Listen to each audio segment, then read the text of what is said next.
Saya anak sulung dari 18 bersaudara yang lahir di Kabupaten Jombang, Jawa Timur pada tanggal 8 Maret tahun 1948. Saya mengenyam pendidikan pertama di Sekolah Dasar Negeri Jombang dan melanjutkan pendidikan menengah pertama di Madrasah Mu'alimat selama 4 tahun di Pesantren Bahrul Ulum Tambak Beras, Jombang. Setelah lulus, saya melanjutkan pendidikan tinggi di Fakultas Syariah jurusan Qadha IAIN Sunan Kalijaga, Yogyakarta. Meskipun saya berangkat dan memperoleh pendidikan dari pesantren Tambak Beras, salah satu pesantren yang sangat berpengaruh di Jombang, kedua orang tua saya mendidik saya untuk selalu berani berpikiran terbuka dan kritis. Kondisi yang jarang ditemui pada lingkungan pesantren tradisional saat itu. Ketika saya berada di Madrasah Mu'alimat Pesantren Tambak Beras Jombang, salah seorang guru saya jatuh hati kepada saya.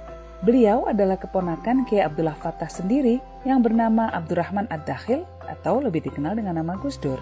Beliau adalah putra dari Bunyai Solihah, kakak kandung Bunyai Fattah. Sementara ayahnya, Kiai Haji Wahid Hashim, adalah putra Hadratus Syekh Kiai Haji Hashim Asy'ari, pendiri Jam'iyah Nahdlatul Ulama. Namun demikian, saya merasa tidak suka karena usia saya masih sekitar 13-14 tahun.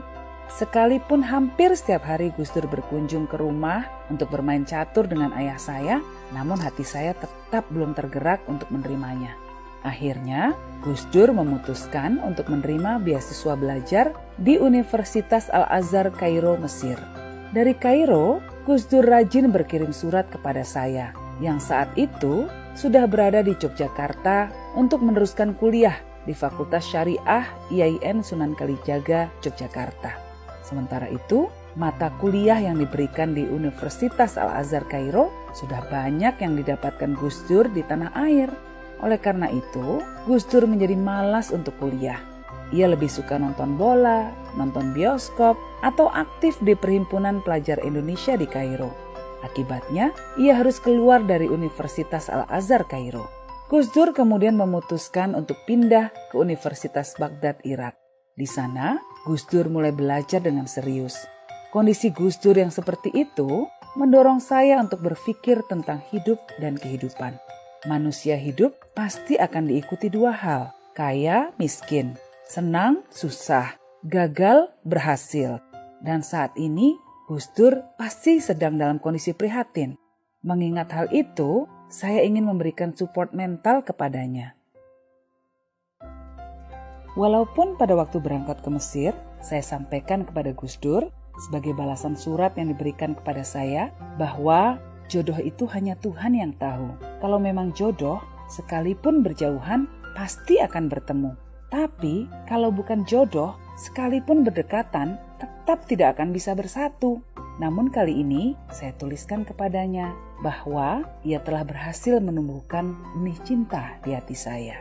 Sungguh tidak terduga, tidak lama sesudah itu Ibu Gus Dur datang kepada orang tua saya untuk melamar saya. Selanjutnya, 2 hari kemudian dilangsungkanlah pernikahan saya dengan Gus Dur pada bulan September tahun 1968. Berhubung saat itu Gus Dur masih berada di negaranya Abu Nawas, negara 1001 malam Baghdad, Irak, maka untuk melangsungkan pernikahan Gus Dur diwakili oleh kakeknya dari ibu, yaitu Kiai Haji Bishri Syamsuri. Pernikahan seperti ini memang jarang terjadi, walaupun dalam Islam bukan masalah, namun tetap saja dianggap unik sehingga tamu yang hadir di rumah membludak.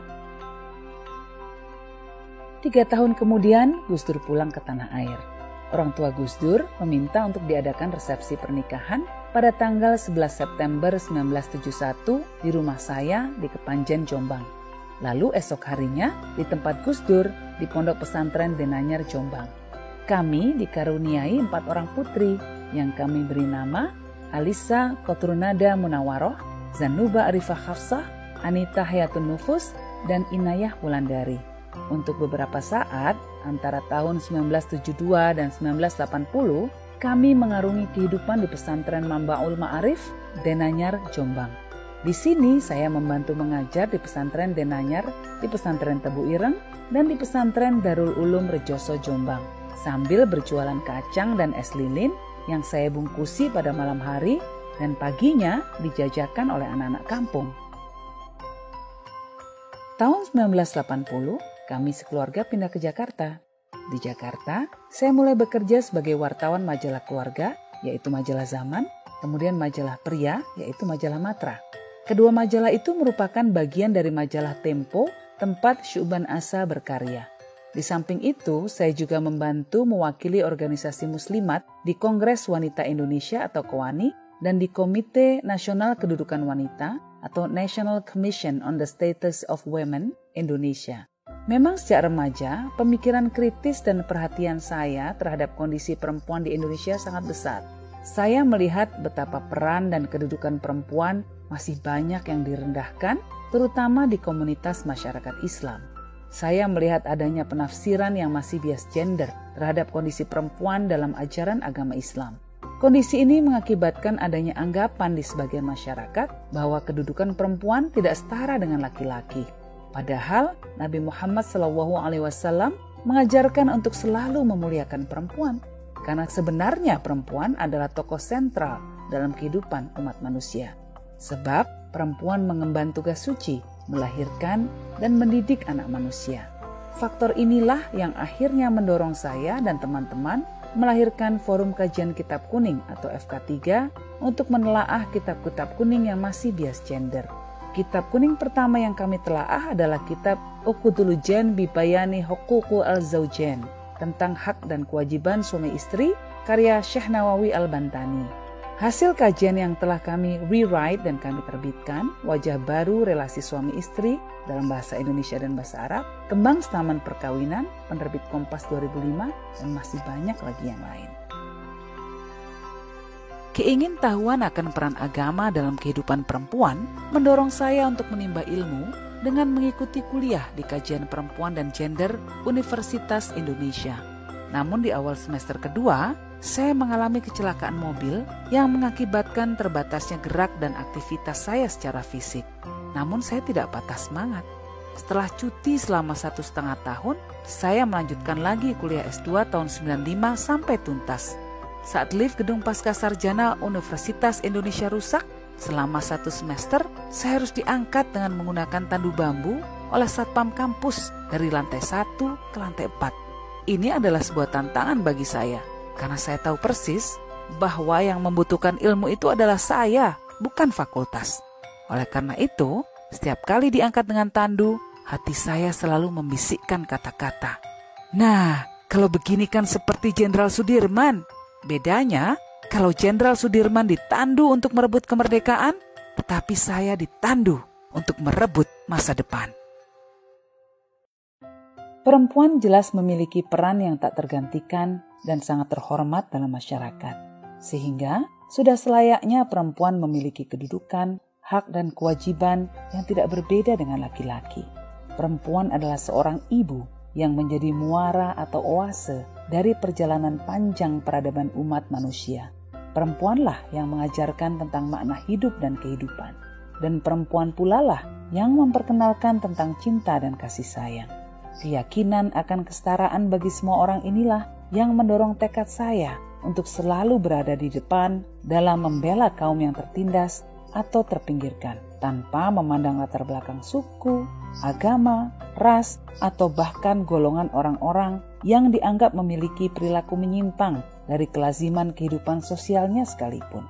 Selanjutnya, peristiwa tragedi Mei 98 yang begitu mengoyak nurani kemanusiaan telah menyadarkan saya tentang betapa pentingnya kerukunan dan kasih sayang di antara sesama anak bangsa Indonesia.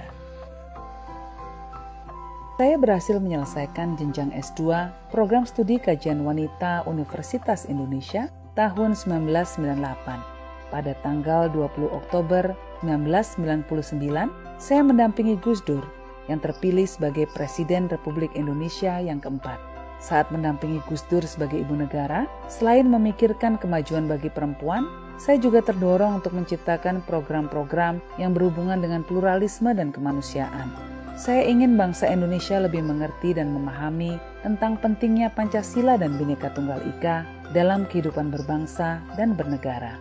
Yayasan Puan Amal Hayati saya dirikan pada tanggal 3 Juli 2000 merupakan sebuah organisasi yang menjadikan pesantren sebagai tempat untuk pemberdayaan perempuan. Ia mulai beroperasi tahun 2001.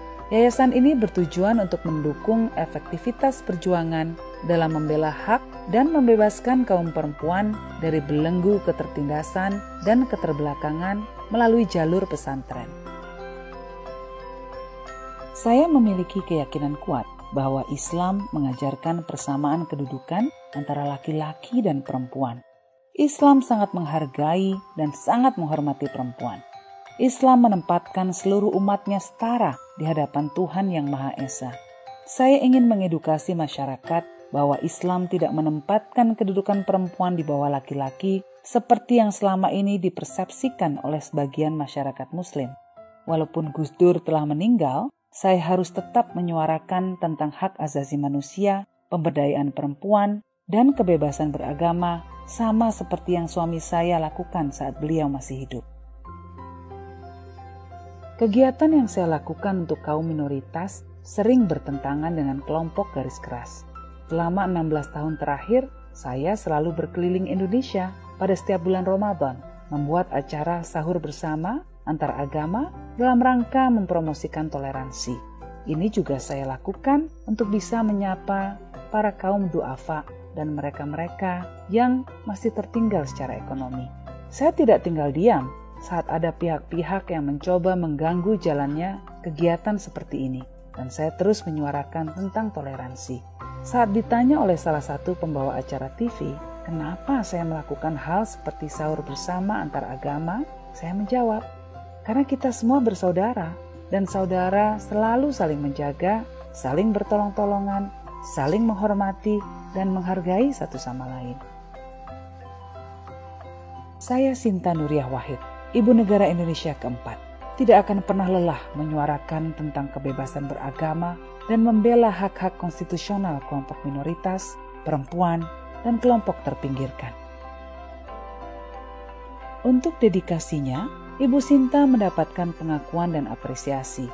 Beberapa di antaranya Soka Women's College Commendation of Friendship dari Soka Women's College University Jepang tahun 2012, 11 World Influential Women or 11 Powerful Women We Met Around the World tahun 2017 dari The New York Times, juga 100 Most Influential People tahun 2018 dari majalah Time, dan Dr. Honoris Causa dari UIN Sunan Kalijaga tahun 2019.